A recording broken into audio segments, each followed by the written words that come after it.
Hi everyone! So far in this unit, we've focused on the patterns created by sequences and series. But did you know that you create mathematical patterns of your very own every time you make a decision? Before we get started, Mia needs help picking out an outfit for this lesson. Complete the pre-video activity to help her decide. Then come back when you're done. Finished? Then let's talk about it. In the pre-video activity, you created a tree diagram showing outfits Mia could put together.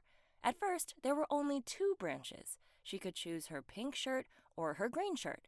But then she had 3 choices of pants, so each outfit branched off in 3 directions, with each branch representing one possible outfit. How many total outfits were possible at that point? There were 6 possibilities, such as a pink shirt and jeans or a green shirt and shorts. But then she had to complete her outfit with a hat. That meant a new decision needed to be made for each possible outfit, whether to include either a white hat or a brown hat. Maybe she decided to add her white hat to this outfit, or the brown hat to this one. How many different outfits did you find to be possible in the end? The bottom of the decision tree resulted in 12 endings, so there are 12 possible outfits. Did you notice how the number of possible outfits changed as more decisions needed to be made? When she only had to choose a shirt, there were only 2 possibilities, but then she also needed pants, and somehow those 3 new options turned 2 outfits into 6. Then she needed to choose between 2 hats, and the number of possible outfits jumped again to 12. Do you recognize a pattern between the number of options for each decision and the total number of outfits possible? They're multiplying. 2 shirt options times 3 options for pants created 6 outfits. Then multiply that by 2 hats and you get 12 possible outfits. The number of possible outfits could be calculated by simply multiplying the number of options for each decision. We can generalize this to any situation in which we are making multiple decisions. If one decision had m possibilities and the next decision had n possibilities, then there are m times n possible outcomes. This is known as the fundamental counting principle, or FCP for short, because it helps us count the number of possible outcomes when making multiple decisions. The FCP can be applied to any number of decisions. In the previous activity, there were 3 decisions, so we just multiplied shirts times pants times hats. If there were 5 decisions to make, then we would take the number of options for each decision and multiply them all together to find the total number of outcomes. You know, if Mia's going to get all dressed up, we might as well go out to eat at a fancy restaurant. Ooh, wow, this is a big menu. When I order my meal, I need to choose an appetizer, an entree, a side, and a drink. What should I get? While I try to make my decision, why don't you pause and calculate how many different meals I have the option of ordering at this restaurant? So how many meals do I have the option of ordering? Let's go over how many possibilities there were for each decision. There were 4 options for an appetizer, 3 options for my entree, 5 options for a side, and 4 drink options. The FCP says that we can find the total amount of possible meals by multiplying the number of possibilities per decision. Altogether, there were 240 possible meals. Guess I'll have to come here a lot to try them all. You know what would really round out a nice evening of fashion and fine dining? Some entertainment. I'm thinking a baseball game. MiaPrep's home team has 13 players, and they need to pick 9 different players to fill out the batting order. For the first batter, we have all 13 players to choose from. But after the first batter is chosen, that player can't be used again. So for the second batter, there are only 12 options. Then for the third batter, 2 players have already been used, so there are only 11 options to choose from. Using this information, pause and finish calculating how many batting orders are possible. We can start this calculation by multiplying the decreasing values all the way down. This is a long calculation, but we can condense it to this. No, that's not a typo. That's a factorial. Factorials can be read as times every natural number below it, as in 13 times every natural number below it. We'll be using factorials a lot in the next few lessons, so make sure to find that button on your calculator. It will look just like an exclamation mark. 13 factorial, or 13 times 12 times 11, all the way down to 1, is equal to, oh wow, 6 billion? That's a lot of different batting orders. But wait, 13 factorial means we're multiplying 13 numbers together, but we only have to choose 9 batters, not 13. Oh no, we did our math wrong. We only had 9 decisions to make, not 13. So these last 4 decisions never actually existed. Now we'll need to divide those numbers back out. Luckily, we can save ourselves some time. Instead of dividing by each value individually, we can divide out the product of 4 times 3 times 2 times 1. In other words, we just need to divide by 4 factorial to remove those non-existent decisions. This calculation represents 13 options, which decrease each time a choice is made, except the last 4 choices because we only needed the first 9. If we type this corrected calculation into a calculator, we get about 259.5 million possible batting orders.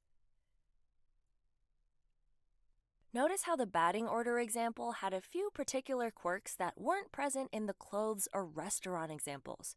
For one thing, we were choosing from a single pool of options, the players on the team, rather than making choices from several different pools, like different types of clothing or different types of foods at a restaurant.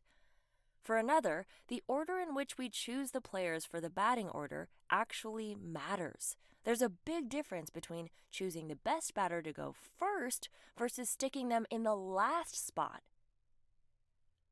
A selection of items in a particular order is known as a permutation. Every different possible batting order is a different permutation because either the selection of players or the order that they've been arranged in is different. We can write permutations using a bit of shorthand, like this, where the P stands for, you guessed it, permutation. The N represents the amount of options to choose from, and R is how many of those options need to be chosen and arranged. We would read this, permutations of N options taken R at a time. It's also often written this way, which is the form most graphing calculators use. For the batting order example, we would write it one of these 2 ways, both of which say permutations of 13 options taken 9 at a time. We could also abbreviate it to 13 permute 9. As we learned in the batting order example, the number of possible permutations is equal to the factorial of the number of options, divided by the factorial of how many of those options will go unused. For instance, if the batting order had spots for all 13 players, we would need to calculate 13 permute 13. But when we go to work it out, we run into an issue. We get 0 factorial in the denominator, which doesn't make sense. Intuitively, you might think 0 factorial is just 0, but that's incorrect. So what is 0 factorial? Let's think about the pattern behind factorials. There are no natural numbers below 1, so 1 factorial is just 1. 2 factorial is that times 2, so 2 factorial is 2. Multiply that by 3, and we get 3 factorial, times 4 is 4 factorial, times 5 is 5 factorial. If we want our factorials to go down, we do the opposite, divide instead of multiply. 5 factorial divided by 5 gives us 4 factorial. Divide by 4 and we get 3 factorial, all the way down to 1. Now, what if we wanted to go just one step further to 0 factorial? Each step involved dividing by the number of the factorial we were on previously. So in this case, we divide by 1. 0 factorial is equal to 1 factorial divided by 1. 0 factorial is equal to 1. So whenever we come across 0 factorial, no worries, just remember that 0 factorial is 1. That means that anytime we need to permute all the options, we just have to calculate the number of options, factorial. This should make intuitive sense. If we're using up every single option, then there are no extra choices that have to be divided back out. Let's try another example. Say we're playing a game and have to make 5-letter words out of a pool of 8 letters. You can even make up your own words if you want. What is the maximum number of 5-letter words you could make from a pool of 8 letters? Pause now and try to work this out for yourself. We're pulling from a single pool of 8 letters, and different arrangements make different words. Snare is a completely different word from earns, even though they use the same letters. So the order of letters does matter in this game. These criteria make this a permutation problem. We want to know how many ways we can permute 5 letters from a pool of 8, or 8 permute 5, making the calculation 8 factorial divided by 8 minus 5 factorial. This may seem like a lot at first, but remember, the 3 factorial in the denominator just removes the last 3 multipliers from the numerator, since we only need 5 letters, not all 8. We get a total of 6,720 possible words. Do I even know that many words?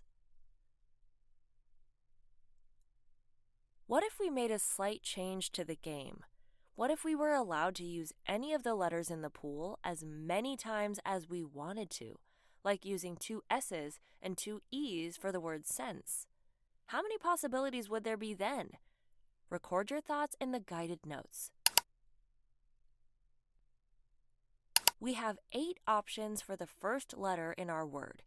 Even after we choose that first letter, since we can repeat letters, the second letter also has 8 options, as do the third, fourth, and fifth letters. There are over 32,000 possibilities this time, which is way more than when we couldn't repeat letters.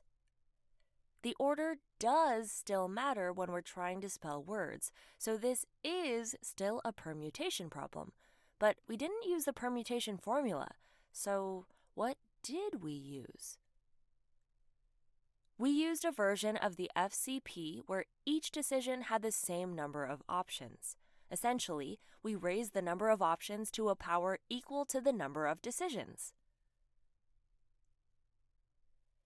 In truth, the permutation formula is only useful for permutations that do not allow you to repeat the same option.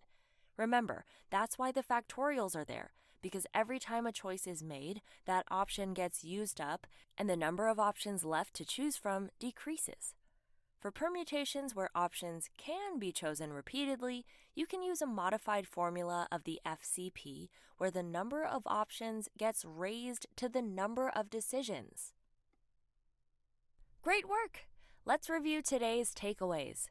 We learned how to use the fundamental counting principle to calculate the total number of possible outcomes when making multiple decisions. We learned that a permutation is a selection of items in a particular order and how to quickly calculate how many possible permutations there are. Finally, we learned how to tell when it's best to use the permutation formula and when the FCP will do the trick better.